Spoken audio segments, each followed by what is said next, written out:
চিনতে পারেননি না? চিনতেও পেরেছি, বুঝতেও পেরেছি। আব্দুল্লাহর লোক আপনি। আপনি নিশ্চয়ই আমাকে বোঝাতে এসেছেন যে আব্দুল্লাহর বিরুদ্ধে আদালতে সাক্ষী দিলে আমার পরিণতি ভালো হবে না, তাই না? এতই যখন বোঝেন তখন সাক্ষীর খাতা থেকে নিজের নামটা সরিয়ে নিচ্ছেন না কেন? কেন সবকিছু জেনে শুনে নিজের বিপদটা ডেকে আনছেন? দেখুন, আমার মা ছোটবেলা থেকে আমাকে শিখিয়েছেন অন্যায় যে করে আর অন্যায় যে সহে তব ঘৃণা তারে যেন তৃণ সমত হয়ে। আমি আমার মায়ের শিক্ষা আমার ব্যক্তিগত জীবনে দেখতে চাই।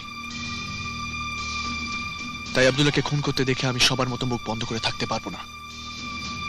তার জন্য যদি নিজের মূল্যবান জীবনটা দিতে হয় তাহলেও? কেউ চাইলেই আমি আমার জীবনটা কারোর হাতে তুলে দিই না। নিজেকে রক্ষা করার মতন শক্তি এবং সাহস দুটোই আমার আছে। তাহলে শক্তি আর সাহসের একটা পরীক্ষা হয়ে যাক।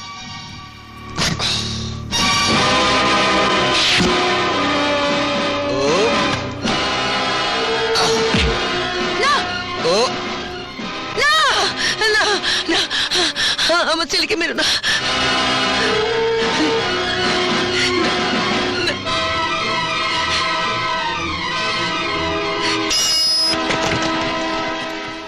এই, ওকে নিয়ে চলো।